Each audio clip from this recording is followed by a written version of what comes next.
económica y financiera de España.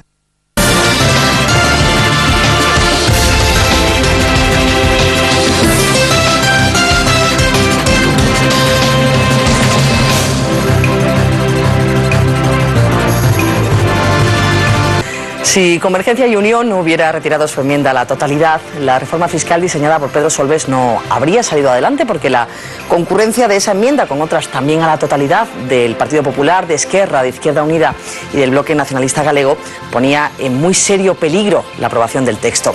Pero el vicepresidente económico, consciente de esto, ¿verdad?, pactaba a principios de semana con CiU y con el PNV, después de no pocos esfuerzos, como cabe imaginar, el que es indudablemente su proyecto estrella en esta legislatura. Claro que a cambio del apoyo de la formación que lidera Artur Mas, Pedro Solbes se ha visto obligado a introducir retoques de última hora en su ley. Veremos de qué envergadura. Un ejemplo, la rebaja desde el 30% al 25% del impuesto de sociedades para las pymes se va a hacer de golpe y no en 5 años, como se había previsto inicialmente. Y luego, en lo que a la fiscalidad del ahorro se refiere, asunto sensible donde los haya, finalmente se va a elevar el máximo desgravable en aportaciones de los contribuyentes a planes de pensiones. Los próximos 60 minutos vamos a analizar aquí en Intereconomía Televisión cómo queda esta discutida reforma del Gobierno, con el objetivo de responder a la pregunta que todos nos hacemos cuando el Ejecutivo de turno, el Gobierno de turno, anuncia que ha decidido tocarnos los impuestos. En este caso, con la reforma fiscal de Pedro Solbes, ¿ganamos o salimos perdiendo? Las empresas españolas soportan la fiscalidad más alta de toda la Unión Europea.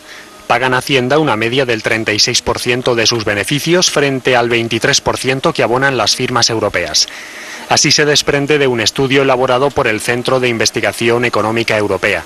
Este centro advierte de que una elevada imposición empresarial genera deslocalización en las empresas que buscan instalarse en países con una presión sustancialmente menor. Por ello, recomienda no perder más tiempo y ejecutar cuanto antes la necesaria reforma del impuesto de sociedades, bajando los tipos de gravamen. Tras España y Alemania, el país con mayores tipos impositivos en 2005 fue Francia, con el 34,8%, seguido por Malta con el 32,8%, Italia con un 32%, Bélgica con un 29,7%, Gran Bretaña con un 28,9% y Países Bajos con un 28,5%. Por el contrario, el país con menor presión fiscal sobre los beneficios empresariales fue Chipre con el 9,7%. Pero no son solo los países de la ampliación los que aplican tipos muy bajos, sino que economías más tradicionales como Irlanda o Austria también se sitúan en niveles bastante moderados. Hemos querido empezar por aquí, por las conclusiones de este estudio del Centro de Investigación Económica ZEW, porque eso nos ayudará seguramente a entender lo necesario que resulta acelerar el calendario en lo que a la rebaja del impuesto de sociedades se refiere. Coincide con esa apreciación, además, un informe presentado aquí en España, aquí en casa recientemente. Lo elaboraba el Círculo de Empresarios bajo la coordinación de Fernando Eguidazu, el presidente de su Comité de Política Económica, al que saludaremos enseguida, y lleva por título El marco fiscal, un elemento clave para mejorar la competitividad.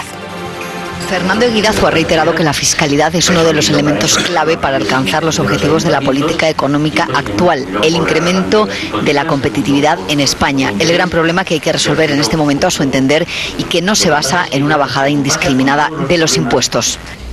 Pensamos que la reforma fiscal que necesita el país tendría que ir básicamente orientada a, por una parte, fomentar el ahorro, por otra parte, impulsar la inversión productiva y, por otra parte, lograr una mayor participación en el mercado de trabajo. Esas son las 3 líneas que pensamos que debiera impulsar cualquier reforma fiscal.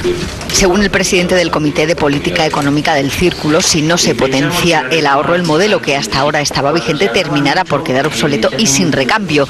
Y existen un par de cuestiones básicas: la rebaja del impuesto de sociedades de una manera más rápida y sustancial, y la reducción gradual de la fiscalidad de la vivienda, con el fin de resolver el problema real, el del precio del suelo.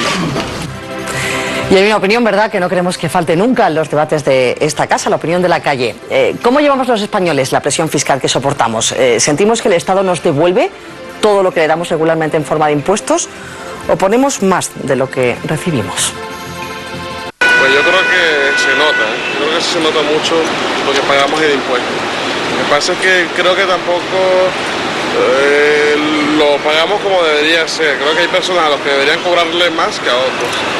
Bueno, yo creo que sí. Yo creo que en España se está progresando mucho en eso. Es decir, lo que repercuta a nosotros de lo que pagamos realmente va siendo proporcional. Unos dirán que sí, otros que no, pero realmente tenemos un bienestar, el Estado tiene un bienestar que hay que pagarlo. Yo creo que sí es proporcionado, lo que hace falta es una mejor gestión de los recursos públicos, ¿no? Pero realmente el costo de los gastos públicos son importantes y sí es proporcionado. No, claro no da nada, lo cobra y bien cobrado, pero bien. A mí lo de pagar me parece muy bien. Hombre, yo creo que quizá paguemos demasiado para realmente luego lo que vemos para el ciudadano de a pie en sanidad, carreteras. Tenemos buena sanidad, tenemos buenas carreteras, pero vamos, yo creo que son muchísimo más mejorables y entonces, bueno, pues creo que podían intentar mejorar un poco a razón de lo que pagamos. Bueno, opiniones hay para todos los gustos, pero parece que en general la gente no está descontenta, que ven que o piensan que existe compensación entre lo que le damos al Estado vía tributos y lo que recibimos de ese mismo estado del bienestar. Don Fernando Eguidazu, presidente del Comité de Política Económica del Círculo de Empresarios, sea usted bienvenido. Muchas gracias. Don Juan José Rubio, catedrático de Hacienda Pública, exdirector del Instituto de Estudios Fiscales, participó además en la comisión Lagares, que se llamó, ¿verdad?, para la última reforma fiscal, con lo cual nos servirá su punto de vista para comparar. Lo mismo le digo, un placer tenerle con nosotros. Lo mismo le digo, muchas gracias. Y don Carlos Tobías, inspector de Hacienda en excedencia y abogado especialista en tributos, abogado fiscalista. Muy buenas. Muy buenas. Bueno, han pasado cosas esta semana, estamos en una semana crucial, por eso hemos decidido dedicar este debate, este especial informativo a la fiscalidad, a la reforma fiscal de Solbes. Como le hemos puesto por título, ¿ganamos o perdemos con esta reforma fiscal? Yo creo que para ir abriendo boca no está mal que intentemos responder a esa pregunta. Empiezo por usted, don Fernando, ¿ganamos o perdemos? La verdad es que la pregunta es muy buena y la respuesta es muy difícil, ¿no? Yo creo que en conjunto perdemos todos una oportunidad de haber hecho una reforma fiscal más profunda, sobre todo en la vía de favorecer fiscalmente la inversión y el ahorro, ¿no? Y luego, uno de los problemas que tiene esta reforma, por lo menos desde mi punto de vista, es que no se sabe muy bien quiénes van a ganar y quiénes van a perder. En las anteriores reformas, digamos, había prácticamente todos eran ganadores. En esta va a haber perdedores. Y como todavía no sabemos muy bien cómo será el encaje entre lo que se gana por la reducción de los tipos y lo que se pierde por la eliminación de las deducciones y desgravaciones, pues habrá perdedores, pero no sabemos muy bien cuáles serán. Don Juan José Rubio. Bueno, pues en mi opinión yo creo que es una reforma mal enfocada. Es una reforma mal enfocada porque no aborda los problemas reales de la economía española, problemas como son la falta de ahorro, la inversión productiva, el ahorro financiero a largo plazo, que es un problema estratégico de nuestra economía en los próximos años. No hace frente a la problemática que se deriva de la financiación exterior, el déficit exterior. Y, por supuesto, también, desde el punto de vista del impuesto sobre sociedades, no abunda en lo que es la ayuda a la competitividad de la economía española. Mi opinión, creo que carece de una dirección estratégica. Creo que es una reforma más preocupada en abordar cuestiones parciales dentro de una filosofía de lucha contra el fraude fiscal que subyace en todo el proceso y que pone al ciudadano bajo sospecha. Como decía Eguidazu, es de difícil cuantificación en cuanto a los efectos recaudatorios y distributivos. Va a generar un colectivo arbitrario de ganadores y perdedores de difícil estimación a priori. De tal manera que yo creo que en última instancia, teniendo en cuenta cómo se comporta el modelo, va a suponer una reducción de impuestos muy cicatera, muy reducida. Fundamentalmente, yo creo que con una idea básica, y es que la economía española va a tener que hacer frente a una serie de problemas financieros de cara al futuro muy importantes, y les ha dado miedo a los gestores de la Hacienda Pública Española el entrar en una reforma que fuese más ambiciosa, pero eso lo va a pagar la empresa española y lo va a pagar la economía española. Hay que tener en cuenta que en el futuro tenemos problemas tan serios como financiar la ley de dependencia, que supone aproximadamente un 1% del Producto Interior Bruto. Tenemos los problemas de la vivienda y tenemos sobre todo el problema de financiar el nuevo marco autonómico derivado de las reformas estatutarias, que va a suponer un incremento en el gasto público significativo. Escuchándoles las dos primeras intervenciones, enseguida le daré la palabra a don Carlos Tobías. parece que el vicepresidente Solbes ha tenido poco margen de maniobra y que ha pesado aquí más la política, los factores políticos, los socios de gobierno y demás, a los criterios económicos del propio vicepresidente Solbes. ¿Me equivoco? Bueno, eso habría que preguntárselo a Solbes, ¿no? Pero no, yo lo que creo es que es una reforma, bueno, como decía Juan José Rubio, en la cual ha habido una preocupación tremenda por mantener la recaudación.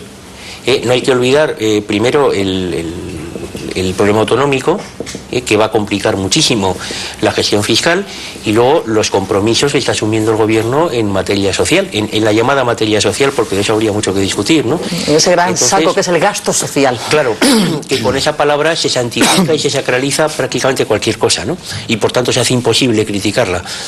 Y entonces el problema es ese, que una reforma que lo que tenía que haber ido decididamente es a mejorar el ahorro y la inversión, pues al final se ha quedado en 4 cositas de un efecto muy dudoso y hemos perdido una oportunidad muy importante. Don Carlos, a lo mejor, pensando en todo, a lo mejor es que no era necesaria una reforma fiscal en estos momentos en España. Si el señor Solbes ha tocado tan poquitas cosas. Yo creo que cada gobierno que toma el poder tiene la primera medida, que es cambiar la fiscalidad. Esto es un objetivo, digamos, de cualquier programa electoral, lo cual plantea, a mi juicio, un coste adicional a todas estas cuestiones que se han ido debatiendo, que es el problema de la inseguridad jurídica. Es decir, cada vez que hay elecciones, cada vez que cambia un gobierno, sabes que va a haber un cambio fiscal. Y el contribuyente tiene que sufrir ese cambio fiscal. Desde un punto de vista técnico se puede decir si realmente esto responde o no a las expectativas, si se podía haber hecho más o si se podía haber hecho mejor. Pero yo creo que esta reforma fiscal, al margen de que luego entremos en temas puntuales, a mí me gustaría señalar que tiene un coste adicional de inseguridad jurídica. La gente no puede estar cambiando sus inversiones, cambiando su política económica particular, no la del Estado, y pensando que pasado mañana le van a cambiar todas las normas, algunas con esa técnica legislativa tan denostada de que se publicará pasado mañana pero entrará en vigor ayer.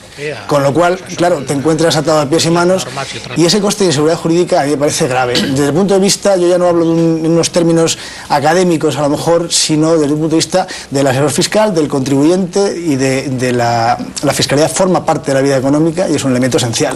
Entonces, claro, esto es un coste adicional que hay que tener en cuenta también. Señor Rubio, de la mano de este acuerdo que comentábamos al principio, acuerdo fundamentalmente con Convergencia y Unión, al final el Partido Socialista se ha visto obligado a cambiar su política de alianzas para sacar adelante esta reforma que tenemos sobre la mesa. ¿Ha puesto CiU sensatez desde su punto de vista? Si me permiten un poco que comparemos y para entrar ya más en materia. Lo que aprobó el 10 de marzo el Consejo de Ministros, básicamente, ese proyecto de ley de reforma del IRPF y del impuesto de sociedades, que también trajo cambios respecto al anteproyecto inicial. A grandes trazos, lo que salía ese 10 de marzo era una rebaja del IRPF del 17% para el 60% de los contribuyentes. El tipo marginal máximo baja 2 puntos hasta el 43%. La tarifa tendrá 4 tramos, decíamos aquel día, y todos los instrumentos de ahorro tributarán al tipo del 18%. Por lo demás, aumentan las deducciones por tercer y cuarto hijo. Se establece que los productos ligados a la dependencia tengan el mismo tratamiento fiscal que los planes de pensión. Se flexibiliza el rescate de las prestaciones y se elimina la actual reducción del 40% para el rescate en forma de capital. ¿Qué ha cambiado en estas últimas horas de la mano del acuerdo con CiU, les pregunto? Bueno, pues han cambiado algunas cosas significativas, ¿no? De hecho, yo creo, contestando a la primera parte de la pregunta que tú me hacías, que CiU en el proceso de negociación efectivamente ha incorporado cierta sensatez en el debate. Nos vamos aproximando a lo que dentro del contexto de la reforma que estamos analizando empieza a ser algo razonable. Y digo que empieza a ser algo razonable porque aún hay elementos importantes de inquietud que me imagino que en el trámite parlamentario se irán limando. Por ejemplo, yo sigo pensando que el tipo marginal de gravamen, el 43%, sigue siendo muy elevado. Y sigue siendo muy elevado porque compromete decisiones estratégicas fundamentales de los agentes económicos, como la oferta de trabajo, el ahorro, la asunción de riesgos, la inversión financiera, etcétera. De hecho, el informe del Círculo de Empresarios lo dice además claramente con un acierto total, con un acierto pleno.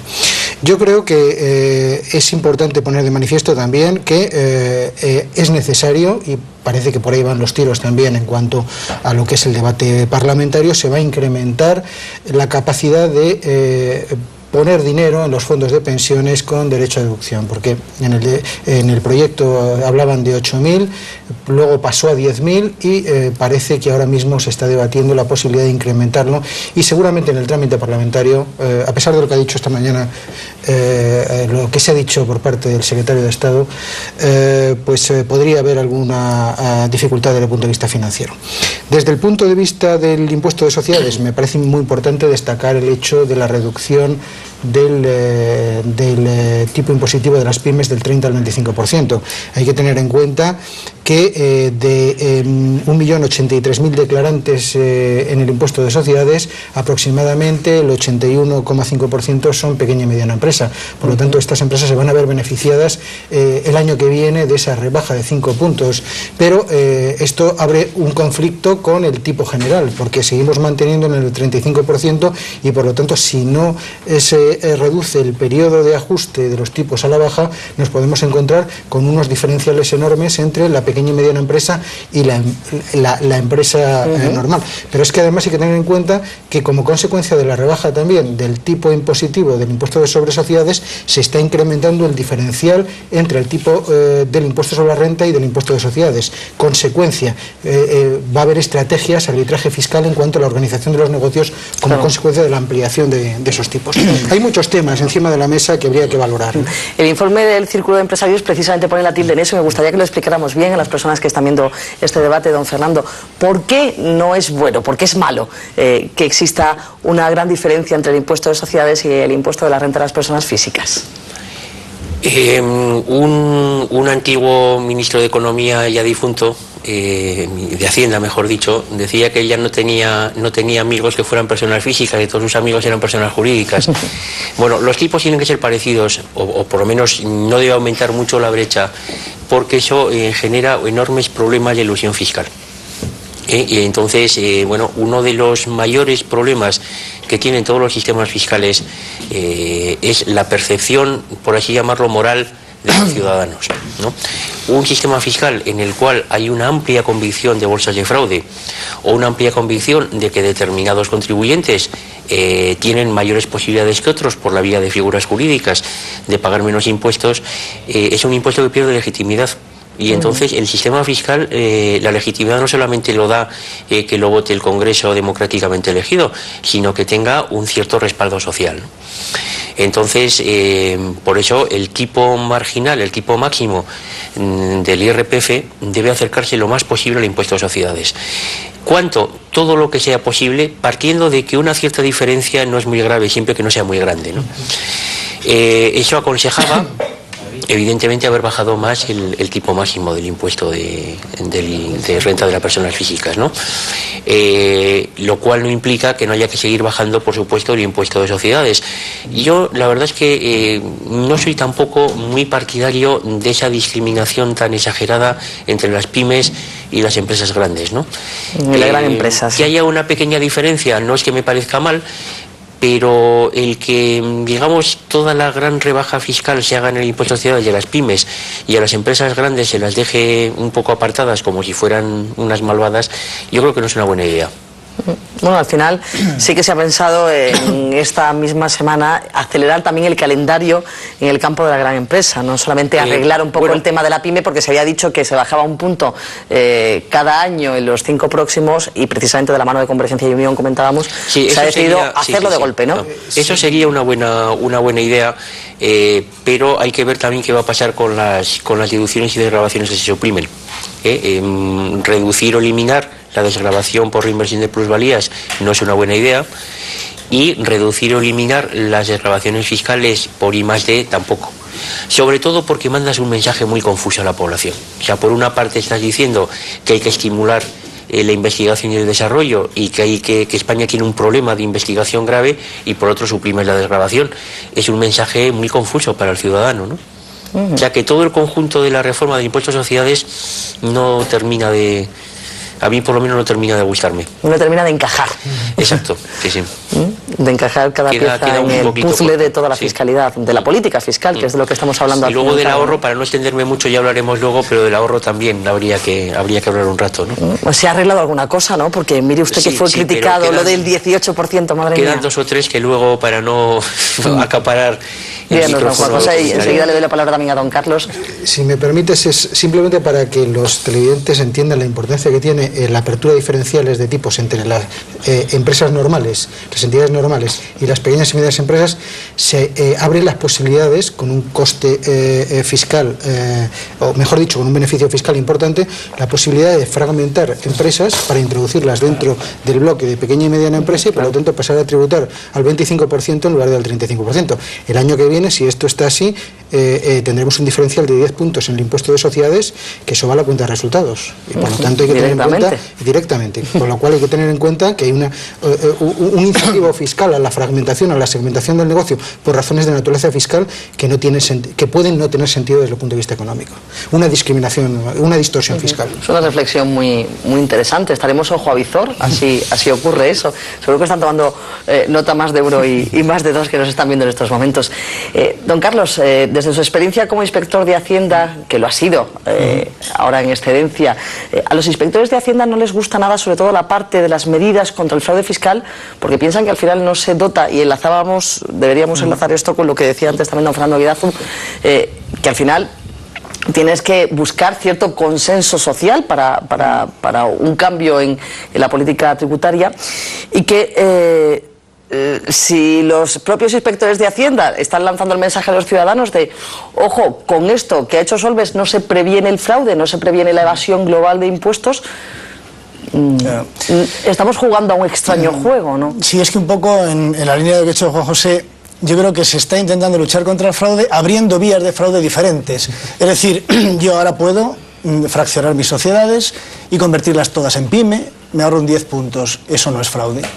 Es una opción fiscal. Eso va a atentar contra la competitividad de esas empresas, serán más pequeñas, serán más débiles, estarán más limitadas en su acceso a recursos, etcétera. El tema de los diferenciales de tipos es tremendo, porque antes hablábamos del tema de la diferencia entre el impuesto de la renta de personas físicas y el impuesto de sociedades. La reforma anterior ponía de manifiesto la conveniencia de la aproximación. Y para enlazar esa aproximación se crearon las sociedades patrimoniales. Ahora se quitan las sociedades patrimoniales y se amplía el diferencial. Con lo cual estamos cambiando de criterio radical de un extremo a otro en un plazo relativamente corto de tiempo. Y en mi opinión, en la lucha contra el fraude, lo que se está diciendo al contribuyente es: usted no defraude como antes, tiene usted otros mecanismos. Estudie y aproveche los nuevos mecanismos que le ofrecemos en esta reforma. Y esto es un mensaje muy peligroso, porque realmente es demasiada diferencia para que la tentación no sea susceptible de, por lo menos, de analizarla. O sea que los inspectores se quejan con razón. ¿Hay quien piensa que los inspectores de Hacienda se quejan demasiado? No, yo, y además ahora como excedente lo puedo decir con mayor criterio, creo que la mayor parte de las veces, en un porcentaje muy alto, los inspectores se quejan con toda la razón. Y ya no estoy en activo, por consiguiente estoy perfectamente legitimado para decirlo. Casi siempre se quejan con razón. Don Fernando, nos fijamos en el ahorro, que se quedó usted antes con las ganas. Sí, era por no prolongar demasiado la intervención, ¿no? Bueno, lo primero que hay que decir es que a mí me parece por lo menos una medida sumamente desafortunada el haber subido el tipo de las rentas de capital del 15 al 18.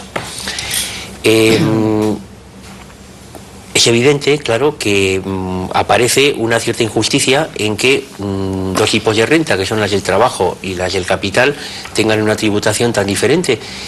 Pero así es la vida. Entonces estamos en un contexto de libertad de movimientos de capital en una Unión Europea y no podemos tener una fiscalidad del ahorro que se separe mucho de la fiscalidad de otros países, porque entonces lo único que conseguimos es que el ahorro se vaya. Entonces no se debe subir el tipo del impuesto a las rentas de capital. En segundo lugar, hay que discriminar, como pasaba antes, el trato de las plusvalías según el tiempo en el cual se produzcan. No es lo mismo una plusvalía generada en un año que generada en varios años. Y eso no es neutralidad fiscal, sino todo lo contrario, porque la progresividad del impuesto hace que el que tributen una plusvalía obtenida a lo largo de un periodo largo en el año en que se realiza, la discrimina, es decir, aumenta la no neutralidad fiscal. Y luego hay un tema que a mí particularmente me indignó muchísimo, es en un primer proyecto se prohibía expresamente el que se rescataran los planes de pensiones en forma de capital y se obligaba a que fuera en forma de renta vitalicia. Bueno, luego lo que se ha hecho es sencillamente eliminar una bonificación que lo que intentaba era mantener la neutralidad, porque el que rescata en forma de capital la progresividad del impuesto le penaliza. Entonces, con ese sistema que era el de antes, lo que se hacía era mantener una cierta neutralidad. Eso se suprime. Y lo que yo comentaba que me indignó especialmente es una explicación que dio no sé quién del Ministerio de Hacienda, ¿no? Decía, claro, es que la gente se jubila, cobra el plan de pensiones y se compra un coche. Y dices, bueno, primero déjeme que haga lo que quiera con mi dinero. Y luego, es que yo no soy un niño pequeño, o sea, si me jubilo, cobro un capital y me compro un coche, pues será mi dinero. ¿Qué piensan? ¿Que me lo voy a gastar todo en chucherías y luego no voy a tener dinero y el Estado me va a tener que mantener? Me da la impresión de que hay un exceso de intervencionismo y de considerar a los ciudadanos menores de edad a los cuales el Estado les tiene que llevar de la mano desde la cuna a la tumba, ¿no? Pero en fin, volviendo al tema original, yo creo que el tratamiento del ahorro en esta reforma es muchísimo peor que como estaba. Es decir, para eso yo prefería que nos hubiéramos quedado como antes. No, teniendo en cuenta además que los hogares españoles dentro de los europeos son los que menos ahorro tienen acumulado, ¿no? Pues nosotros tenemos un problema de que la tasa de ahorro de los hogares españoles es muy baja. Lo ha compensado en parte el ahorro público. Hemos pasado de déficit a superávit. Pero claro, el ahorro privado es fundamental. Y además, una parte muy importante del ahorro de los hogares españoles va al ladrillo, es decir, a la vivienda. En la Unión Europea, más o menos la mitad de la riqueza de las familias está en inmuebles y la otra mitad es en activos financieros. En España la proporción es 80-20. Entonces, eso no es bueno y hace muy vulnerables a las familias. Entonces, lo que hay que fomentar es el ahorro financiero. Es decir, la gente que tenga acciones, que tenga obligaciones, es decir, que tenga riqueza financiera y que no concentre tanto su ahorro en la vivienda, ¿no? Lo que dice la sabiduría popular de no poner todos los huevos en el mismo cesto. Exactamente. Y eso se consigue en parte con una reforma fiscal adecuada. No es la única solución, o sea, el sistema fiscal no puede resolver los problemas de la economía española, pero es una pata muy importante y sobre todo es que hoy día es casi la única pata que tiene el Estado, porque la política monetaria ya no depende del Banco de España. Claro. O sea que realmente la única arma de política económica macro que tiene el gobierno español ya es la política fiscal. Claro, porque luego existe el sistema europeo de coordinación presupuestaria, o sea que es la única herramienta. Sí, las limitaciones son enormes, ¿no? Yo, abundando en lo que dice don Fernando, creo que la reducida capacidad de nuestra economía para generar ahorro privado y la actual dependencia del crecimiento respecto al consumo privado hacen, en mi opinión, incomprensible la decisión de elevar el tipo nominal aplicado al ahorro. Yo no entiendo cómo hemos pasado del tipo del 15 al tipo del 18%, teniendo en cuenta que es el tipo que afecta al mayor volumen de ahorro, que son generalmente las plusvalías, ¿no? Creo que es una decisión radicalmente contraria a lo que es la línea internacional de ajuste en el tratamiento del ahorro y que además lanza una señal internacional bastante equívoca respecto a nuestra tendencia a la fiscalidad del ahorro, porque hasta ahora, si analizamos el comportamiento de los tipos que afectan al ahorro, se han ido reduciendo paulatinamente hasta el 15%, pero ahora inflexionamos y volvemos a incrementar el tipo sobre el ahorro, con lo cual estamos yendo a contracorriente internacional, y esto de cara al inversor extranjero, tanto inversión en cartera como inversión directa, son señales que pueden resultar preocupantes de cara a inversiones futuras en nuestro país. A mí me gustaría añadir en este tema, yo en cierta ocasión oí, los pobres ahorran, los ricos invierten. Y me quedé con esta frase porque me pareció curiosa, porque realmente una frase que invita a pensar. Que invita a pensar, a nivel fiscal me refiero, porque subir el tipo del 15 al 18% va a penalizar el ahorro, digamos, de la pequeña economía. Es decir, la gran economía no se va a meter en temas de ahorro desde el punto de vista del IRPF, va a meterse vía inversiones, va a luchar por los incentivos a las inversiones. En el impuesto de patrimonio que todavía en España mantenemos, la pirámide de riqueza se observa como a partir de un determinado parámetro la riqueza ya no está en dinero, está en sociedades, está en inversiones, con lo cual estamos penalizando en una política redistributiva totalmente equivocada el ahorro personal, el ahorro del pequeño ahorrador, no el ahorro del gran millonario. Es decir, esta falacia de que los ricos paguen más, resulta que a lo mejor, sin querer o queriendo, no lo sé, se está haciendo justo lo contrario de lo que parece o lo que en principio se predica. Es decir, el 18% lo van a pagar los pequeños ahorradores, no los grandes ahorradores. Y esto es muy grave, porque si la tasa de ahorro de la familia española es baja, esto va a hacer que sea más baja. Será mejor gastárselo.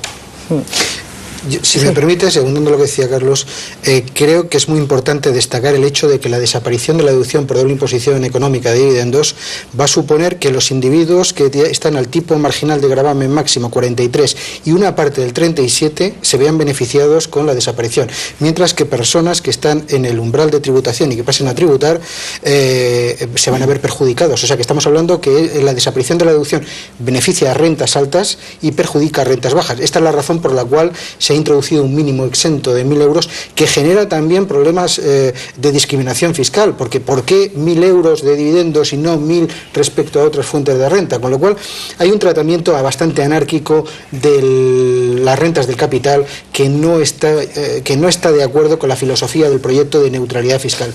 Yo no creo que haya realmente que avance en lo que es la neutralidad fiscal, porque hay que destacar que neutralidad no es uniformidad y que muchas veces la neutralidad exige algún tipo de discriminación positiva respecto a determinadas formas del ahorro para que haya verdadera neutralidad fiscal. Dice, por cierto, el Partido Popular, en boca de su portavoz en la Comisión de Economía del Congreso, que es Vicente Martínez Pujalte, que es esta concepción de la reforma Solbes es rupturista respecto a lo que decía el PSOE cuando estaba en la oposición. No sé si tiene razón don Vicente Martínez Pujalte o no.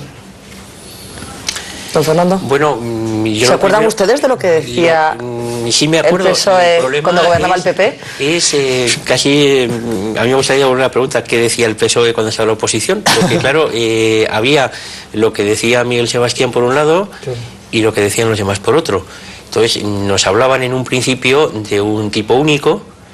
El tipo único de Jordi Sevilla. Sí, exactamente. El impuesto lineal sobre la renta. Exacto. De la cuando pensábamos que Jordi Sevilla iba a ser ministro de Economía. Exactamente, en la época, cuando antes de que irrumpiera Miguel Sebastián en escena, ¿no? Luego existió un proyecto de igualar la tributación de las rentas de capital con las del trabajo, lo cual es una barbaridad morrocotuda. Bueno, yo no llegué a saber realmente cuál era el modelo fiscal del PSOE, pero quizá en aquel momento, bueno, pues no pensaban que iban a ganar las elecciones y tampoco hilaron demasiado fino, ¿no? Luego yo creo que se han visto enmarcados, como decía Carlos hace un momento, en la regla de oro de todo gobierno, que es que hay que cambiar los impuestos, el sistema fiscal, sobre todo cuando hay un cambio de partido, y se han enmarcado en una reforma que yo al final me he quedado muy desconcertado, ¿no? Porque primero no sé qué pretendían, no entiendo cuál es el norte, el objetivo, es decir, las reformas fiscales se hacen para algo, con un objeto, ¿no? Con un propósito. No he conseguido saber cuál es y luego, mucho peor, tampoco sé lo que va a resultar. De hecho, hay un debate y un cierto desconcierto en lo que comentábamos al principio. ¿Quiénes van a ganar? ¿Quiénes van a perder? Aparentemente pierden los que no debieran perder en una reforma promovida por el Partido Socialista, que son las clases medias, el pequeño ahorrador. Esos son los que debieran ganar siempre, ¿no? Digamos, y siguiendo esa especie de liturgia de los ricos y los pobres y que gane, que pague más el que más tiene y todo eso. Pues hay que reconocer que el tema de la política fiscal se presta muchísima demagogia, ¿no? Que saben utilizar perfectamente los políticos. Por ejemplo, el impuesto de patrimonio, que a mí me parece una cosa pues realmente muy inadecuada, que fue un impuesto temporal, se ha convertido en un impuesto extraordinario. Bueno, pues extraordinario lleva 30 años, ¿no?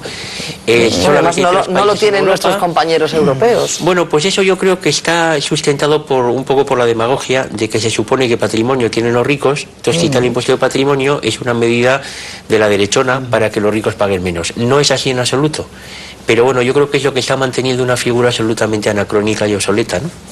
Efectivamente, el sistema fiscal es campo abonado de la demagogia. Además, si me permites, Fernando, hay un tema también interesante, importante que destacar, y es el hecho de que cuando se compara el tratamiento fiscal del ahorro entre España y el resto de los países de la Unión Europea, nosotros, las comparaciones se hacen sobre el IRPF, pero no se tiene en cuenta que nosotros tenemos también el impuesto sobre el patrimonio neto, cosa que no ocurre en el resto de los países de la Unión Europea, excepto, si mal no recuerdo, Francia y los países escandinavos, 4 países. Y además los tipos son mucho más bajos que en España. Claro, con lo cual, la carga fiscal del ahorro en España es bastante más importante de lo que dicen los estudios que comparan específicamente tratamiento fiscal del ahorro en el IRPF. Pues nosotros tenemos adicionalmente la carga del impuesto sobre el patrimonio. Don Carlos, avanzando con los temas que debemos tocar, de manera muy reciente el Partido Popular ha puesto sobre la mesa su alternativa, su reforma fiscal alternativa, respuesta a esta que ha diseñado el vicepresidente Solbes.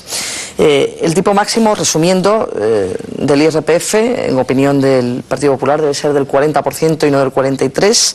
Respecto al mínimo, opina que el 12% sería la cifra adecuada. Luego, en cuanto al impuesto de sociedades, que comenzábamos por ahí, ¿verdad?, este debate hablando del impuesto de sociedades, propone una rebaja del 25% en general y del 20% para las pequeñas y medianas empresas a partir del año que viene, a partir de 2007, mientras que el Gobierno, lo recordamos, propone descensos del 30 y el 25% respectivamente en 5 años, que luego al final sea modificado de la mano de los acuerdos con Convergencia y Unión. Además, está la propuesta popular de elevar la deducción por hijos a 1.500 euros anuales para el primer hijo, a 1.800 el segundo y 2.400 el tercer hijo y los siguientes. Me permitirá la demagogia, pero si ha estado 8 años gobernando el Partido Popular, y luego le preguntaré a don Juan José Rubio, que estaba en la Comisión Lagares, ¿verdad?, ¿por qué no lo hicieron antes, no? Respecto a la política familiar, sobre todo, ¿verdad? Hombre, yo creo que el problema de esta es que cuando un gobierno presenta una reforma fiscal, la oposición presenta otra más barata, directamente. No hace falta hacer números, como no va a salir, pues tampoco tenemos que estudiar demasiado. Y claro, el problema es que si tú has gobernado antes, la pregunta que te hacen es, oiga, ¿por qué no lo hizo usted cuando estaba gobernando? Y curiosamente, esta pregunta yo creo que el Partido Popular la respondió en su momento. No se podía hacer eso porque era inviable económicamente hacerlo. Ahora parece que como ya no tiene que hacerlo, pues se puede proponer.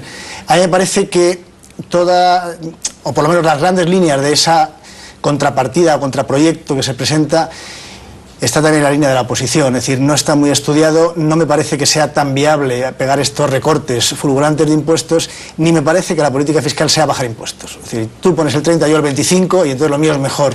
Habría que ver eso, cómo va acompañado de una serie de medidas adicionales, porque no consiste todo en decir 1.000 euros más por hijo o vamos a poner 25 puntos de impuestos de sociedades en vez de 28 o 30. ¿Qué más hay ahí que incentive? O sea, una reforma fiscal no es tocar los números de los tipos, es algo más. Y en este momento yo creo que el Partido Popular puede decir lo que quiera porque no se va a ver en la obligación de hacerlo, pero se va a ver comprometido el día de mañana, si vuelve al gobierno, con estos datos que ha dado, porque le van a decir, oiga, ¿qué decía usted cuando estaba en la oposición? Lo que hemos planteado antes. Entonces me parece muy peligroso jugar con estas contraofensivas fiscales, ¿no? Yo quería añadir coincido plenamente con lo que dice Carlos. El Partido Popular, cuando hizo las 2 reformas fiscales, lo que hacía era de alguna forma seguir la doctrina de Laffer, ¿no? Es decir, a partir de un cierto nivel de impuestos, cuanto más subas los tipos, no recaudas más, sino incluso menos. Y cuando bajas los impuestos, puedes recaudar más porque estimulas la actividad económica. Bueno, eso es verdad. Es decir, la curva de Laffer existe. Lo que pasa es que nadie ha podido diseñar nunca una curva para ningún país.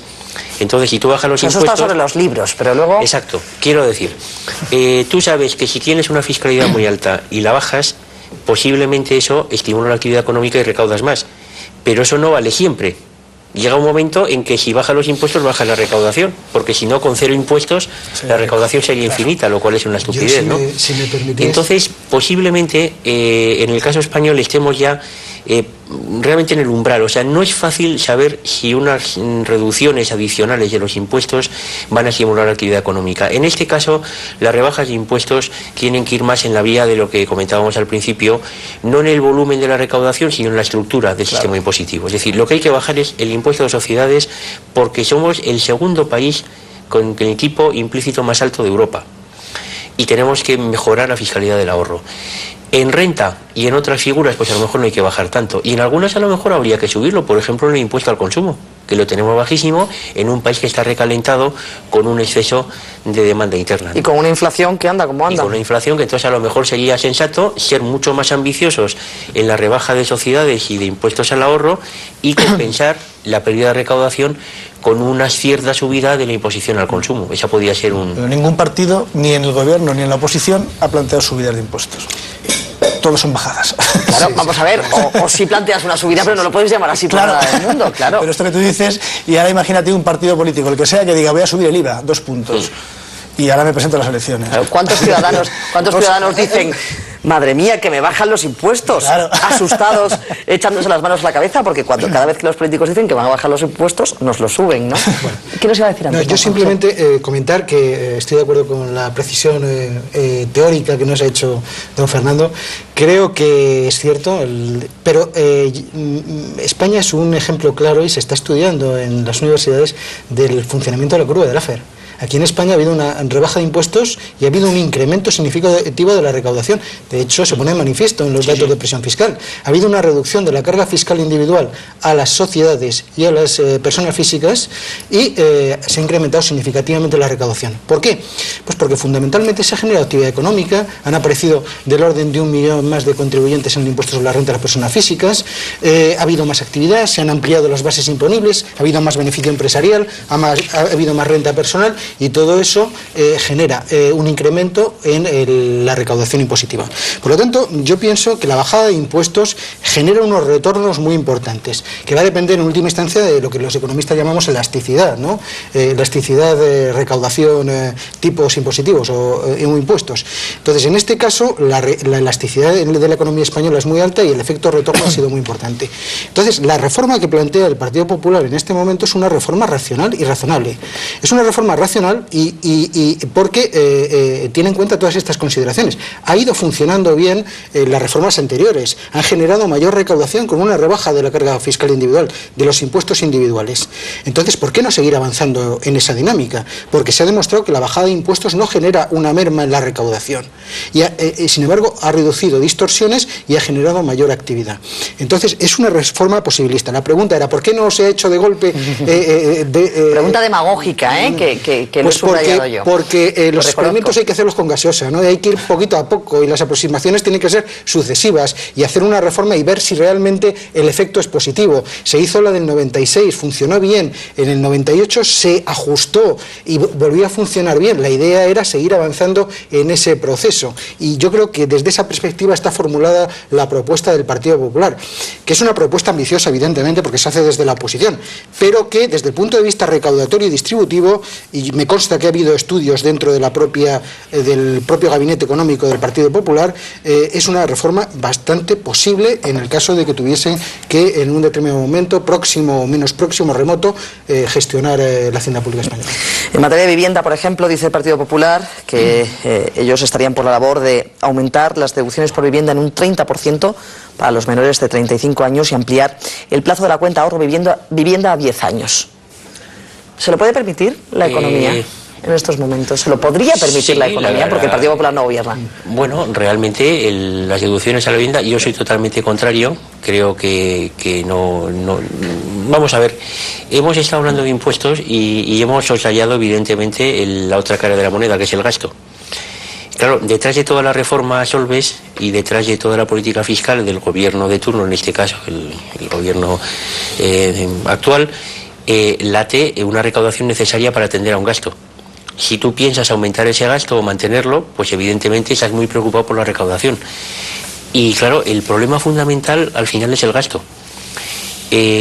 Has citado la vivienda. La vivienda es un ejemplo, creo yo, de laboratorio de cómo se puede resolver un problema no gastando más, sino gastando mucho menos, posiblemente no gastando nada.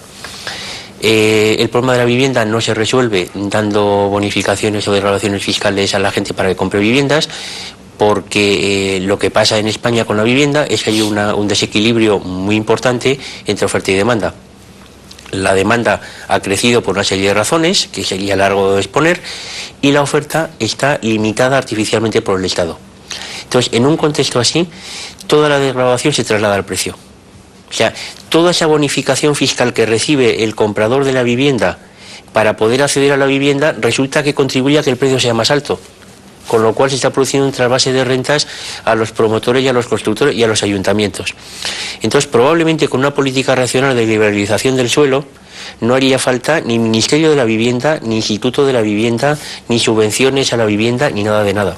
Entonces tendría coste cero. Se de la Sociedad Pública del Alquiler. Y también esa habría que suprimirla. A lo mejor eso no habría que haberla creado, pero también habría que suprimirla, ¿no?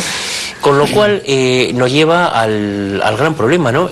Se puede ser igual de eficiente o más con el mismo o con menos gasto. Y posiblemente una reducción de gastos innecesarios fruto de una mala política económica nos permitiría hacer una rebaja de impuestos importante. Porque claro, cuanto menos gasto innecesario tengas, pues más margen tienes para una reforma fiscal que disminuya los impuestos. Ya que estamos hablando de la fiscalidad de la vivienda, si me permite, don Juan José, hay un par de cosas, y fijándome sobre todo en el proyecto de ley de prevención del fraude fiscal, que me gustaría que me explicaran. Ese proyecto de ley de prevención del fraude determina, entre otras muchas cosas, que las escrituras de compraventa de inmuebles deberán incluir los medios de pago utilizados para poder ser inscritas en el registro de la propiedad. Y luego, por otro lado, que los contratos de arrendamiento y de la luz deben incluir la referencia catastral de la vivienda para detectar alquileres no declarados. Me gustaría que nos detuviéramos un poquito en estas dos medidas. Yo la verdad es que no soy jurista, pero a mí en todo el proyecto de ley de medidas contra el fraude fiscal hay un sustrato que me preocupa enormemente, y es que hay un elemento de inseguridad jurídica constante. Lo que decía antes don Carlos, ¿no? Y me imagino que ahora abundará en el tema como técnico en la materia, como profesor de Derecho Financiero. Pero yo creo que ahí hay un conjunto excesivo de obligaciones formales y registrales, en muchos casos de difícil cumplimiento, problemas de responsabilidad solidaria y subsidiaria enormemente graves, penalizaciones serias y sanciones por incumplimiento de obligaciones formales y registrales gravísimas. En definitiva, una panoplia de normas que de nuevo ponen en sospecha constante el ciudadano. Cuando se articuló la Ley General Tributaria, la Ley 58/2003, uno de los elementos que se tuvieron en cuenta era el tratar de mantener una relación amistosa, de tratar de establecer puentes de colaboración entre el contribuyente y la hacienda pública. Yo creo que esta ley de medidas de fraude fiscal rompe con esa filosofía, probablemente por esa obsesión de lucha contra el fraude fiscal, de tal manera que yo creo que con esta ley, y lo decía hace unos días en un artículo en Expansión, lo que estamos haciendo es matar moscas a cañonazos. O sea, estamos intentando limitar o ir contra determinado tipo de nichos de fraude fiscal o de defraudadores, afectando al común de los contribuyentes, de los ciudadanos. Por ejemplo, estamos poniendo en cuestión y está bajo sospecha todo el negocio inmobiliario en este país en este momento. Entonces me parece enormemente grave el transmitir esa idea que subyace en la... En todo caso, ¿servirá para algo? Esta ley, esto que propone... en la reforma fiscal hemos hablado de impuestos, de sociedades, de renta y tal. Esta ley, que pasa un poquito desapercibida, a mí me parece la auténtica bomba de relojería del sistema, porque ya no es que esté en sospecha todo el mundo, es que uno es responsable de las infracciones de otro.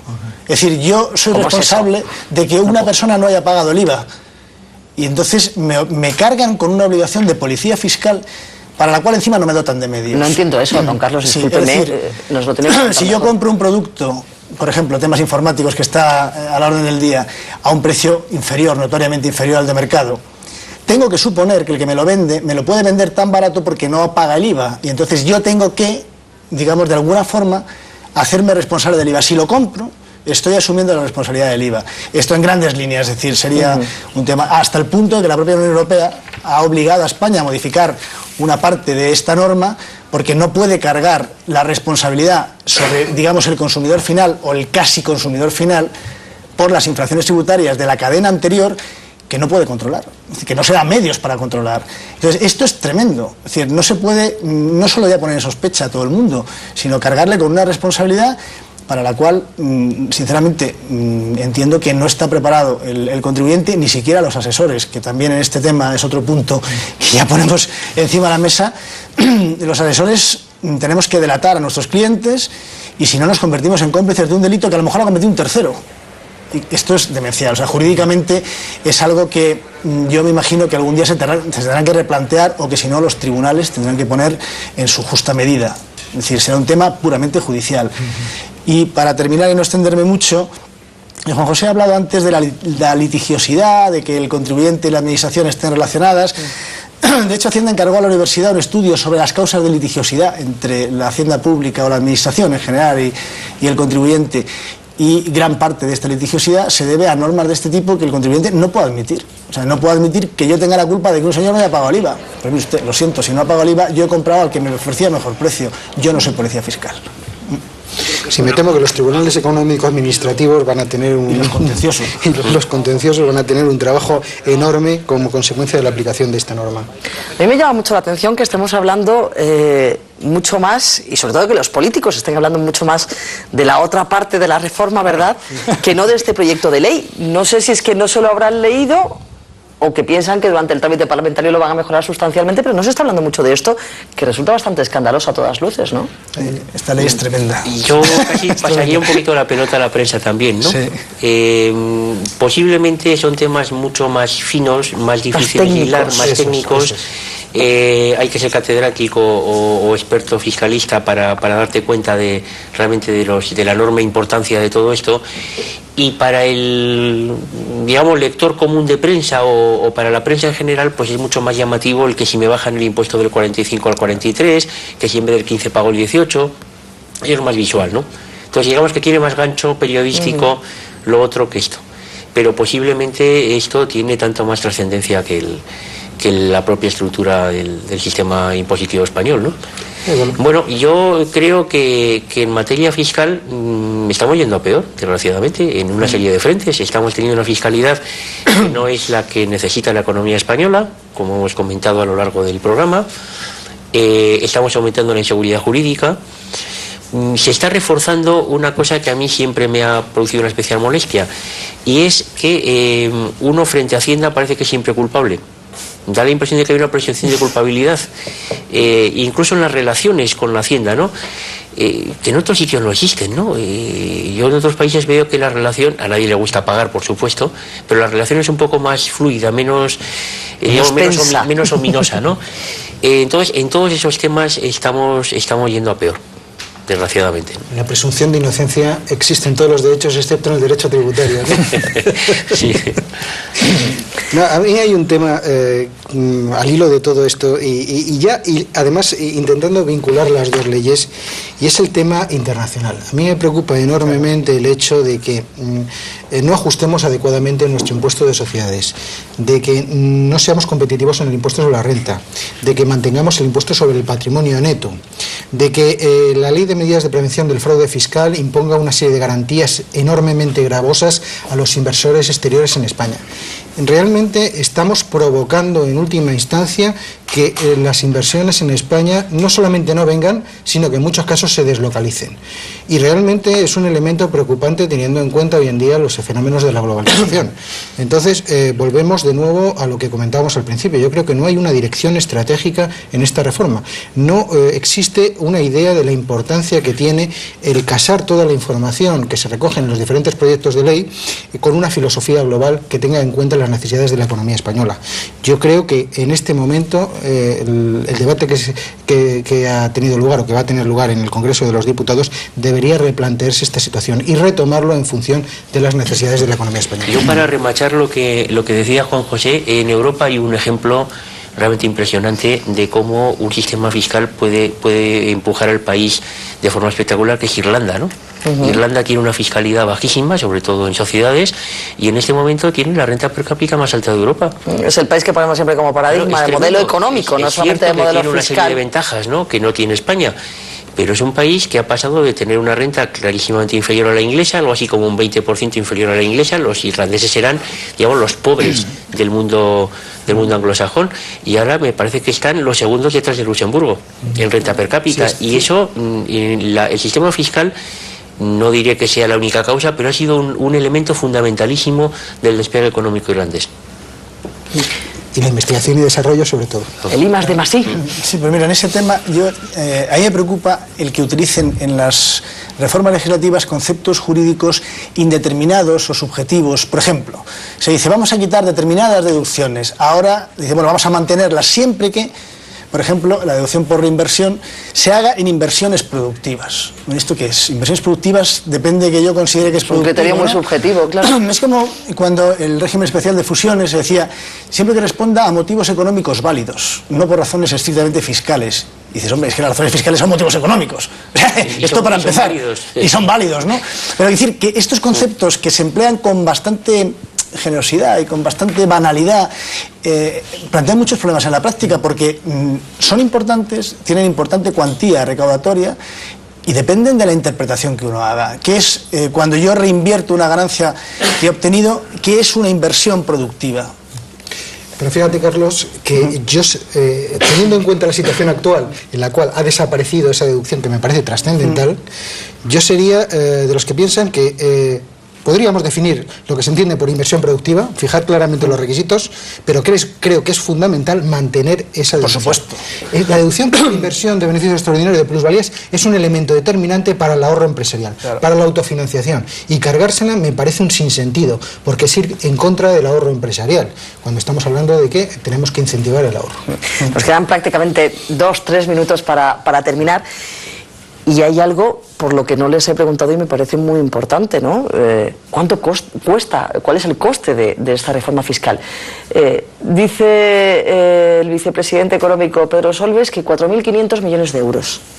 ¿Cuánto costó la última que hizo el PP, la que entró en vigor en 2003? Pues nosotros solamente tocamos el renta y me parece que estuvo en torno a los 3.000 millones de euros, solamente en renta, 3.000 millones de euros. Sí, 500.000 millones de pesetas. ¿Y qué me quiere decir con eso? ¿Que es razonable el coste de 4.500 porque el PSOE está tocando sociedades y está tocando mucho más? Yo pongo en duda eso. Para mí creo que es una reforma, y ya veremos al final los resultados, que no va a costar más allá de 2.000 millones de euros. Con los datos que yo tengo, con las simulaciones que hemos hecho un equipo de trabajo allá en la universidad, creo que no va a suponer más allá de 2.000 millones de euros. No, alguien pensará que eso es bueno. Hombre, hay que tener depende, claro, evidentemente. O sea, hay que tener en cuenta, coste, ¿no? Hablamos de coste para las arcas públicas. El problema es qué coste para España tiene esa reforma fiscal. Yo creo que el coste de esta reforma fiscal es que va a hacer necesaria otra reforma fiscal.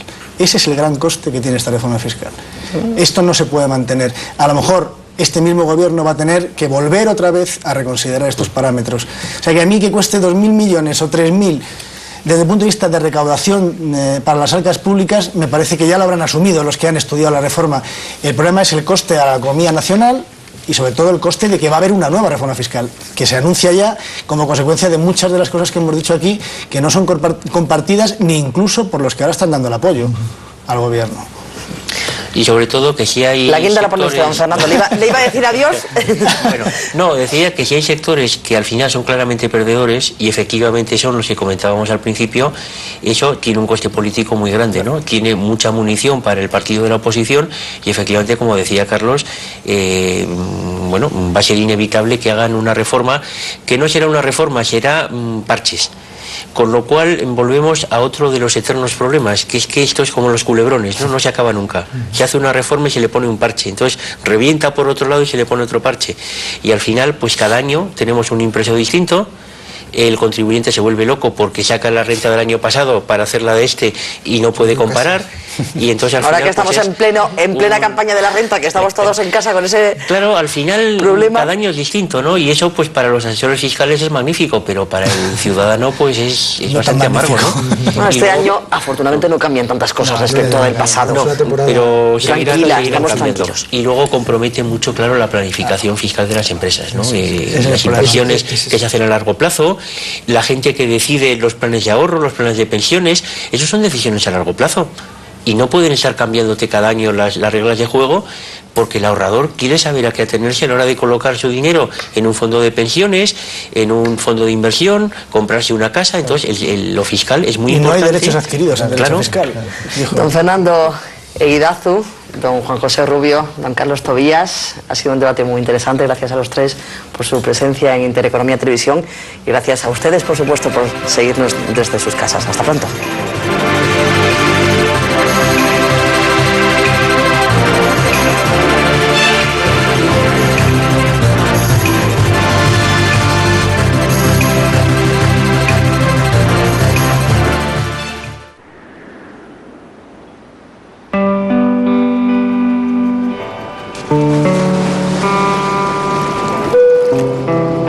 Damas y caballeros, estamos preparados para aterrizar.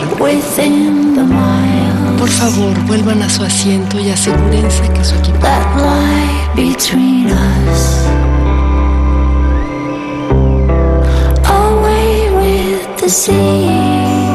Air France. Quand j'aurai tout compris, tout vécu d'ici-bas. Quand je serai si vieille que je ne voudrais plus de moi. Quand la peau de ma vie sera creusée de routes et de traces et de peines et de rires et de doutes, alors je... ¿Verdad que no somos tan distintos? Entonces, ¿por qué no somos más iguales? En casa, en el trabajo, en la sociedad. Ayuda a terminar con la desigualdad entre hombres y mujeres. La igualdad es buena para todos. Haz tu parte. Consejería de Empleo y Mujer, Comunidad de Madrid. La suma de todos. Intereconomía Televisión. Líderes en la información económica y financiera de España.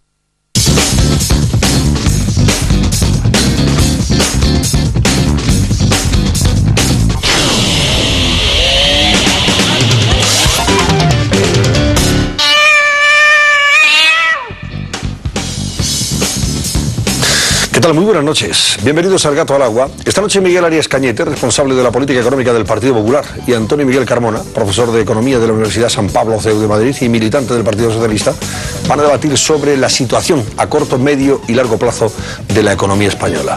En la agenda política, Alejo Vidal Cuadras, Julián Lago, Alfonso Rojo y Rafael Miner se van a ocupar, entre otros asuntos, del lema que los socialistas catalanes pretenden utilizar para fomentar la participación en el referéndum del Estatuto. Un lema que acusa al Partido Popular de ser un partido que va contra Cataluña. Josep Piqué ha anunciado la ruptura de relaciones de los populares con el PSC, así como una batería de medidas legales contra el lema. Y Ángel Acebes ha calificado como propaganda intolerable, maliciosa y asquerosa el convertir al Partido Popular en un enemigo de Cataluña. El lema que los socialistas catalanes pretenden utilizar, rayando en la ilegalidad desde el punto de vista de la propaganda electoral, es: el PP utilizará tu no contra Cataluña. ¿Es lícito, moral y admisible desde el punto de vista político que un partido se ha tildado de anticatalán por oponerse al Estatuto en la creencia de que perjudica a la propia Cataluña, a toda España, y además es anticonstitucional? Es una pregunta que les traslado a todos ustedes y que pueden responder con sus mensajes. Ana Gugel, muy buenas noches. Muy buenas noches, Antonio. Pues claro que sí, nuestros oyentes y telespectadores pueden participar en el programa y enviar sus opiniones y sus impresiones sobre todos los temas que vamos a tratar aquí esta noche en el programa. Pueden hacerlo de una forma muy sencilla, mandando un mensaje de texto, un SMS al 7603 con la palabra gato en mayúsculas, un espacio y la opinión que nos quieran hacer llegar. Bueno, pues ya pueden ustedes enviarnos sus mensajes por móvil al 7603 con la palabra gato escrita en letras mayúsculas y espacio. De entre todos esos mensajes, la próxima semana, el lunes, elegiremos uno cuyo remitente va a recibir un receptor de radio digital como este que nos muestra Ana Gugel, que por cierto tenemos en oferta en el Gato. Claro que sí, una magnífica oferta por tan solo 90 euros. Recuerden que pueden escuchar la radio digital y también FM. Solo tienen que llamar a un número de teléfono, al 91 510 9104 o al 91 510 9194. Un receptor de radio para sintonizar, entre otras, Radio Intereconomía, allí donde no llega la frecuencia modulada. Y esto que van a ver ustedes, los que nos siguen, lógicamente, por Intereconomía Televisión, se vivía anoche en el centro de Barcelona. Así celebraron algunos incorregibles el triunfo del Barça en París. Hoy cuenta el periódico En la Red, que dirige Alfonso Rojo, periodista digital, que pese al apoyo masivo que se les dio desde todos los rincones de España, a pesar de que toda la prensa española digital, deportiva, papel y audiovisual apoyó al Barça, ni los seguidores azulgranas ni los jugadores se acordaron de España. La única bandera española que se vio en el estadio parisino de Saint-Denis estaba en la grada y la ondeaban los padres del sevillano Reyes, jugador del Arsenal. En fin, luego comentaremos esas imágenes con Alejo Vidal Cuadras, Alfonso Rojo, Julián Lago y Rafael Miner. Ahora, maestro Vargas, usted que ha pasado una noche muy feliz y dichosa, como culé que es, ¿por qué no se emplea a fondo, hombre, con esa... Bueno, esto no me ha gustado, ¿eh? No le ha gustado a usted tampoco, no, ni a mí tampoco. No, esto no tiene nada que ver con imágenes, ¿no?, de con salvajismo, las que hoy con mi afición al Barcelona. De vandalismo, ¿no?, y de saqueos. Son unos sinvergüenzas bananeros que salen por ahí y que deberían estar en otro sitio no celebrando esto. Bueno, pues empléese a fondo, maestro Vargas.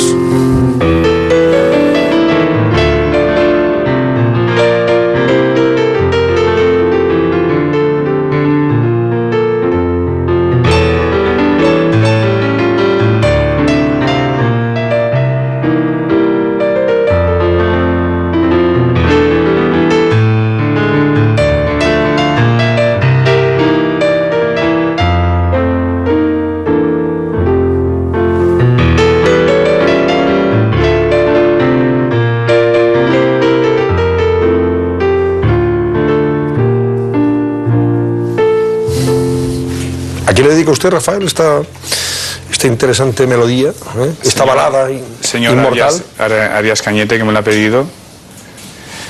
¿Le gustan los Beatles? Me gustan mucho y Yesterday de las que más me gustan los Beatles. Muy bien. Una gran canción. Ya saben ustedes que esta noche, ya les anunciaba de entrada, queremos pasar revista a la situación económica de nuestro país a corto, medio y largo plazo, y para eso hemos invitado a Miguel Arias Cañete, responsable de política económica del Partido Popular,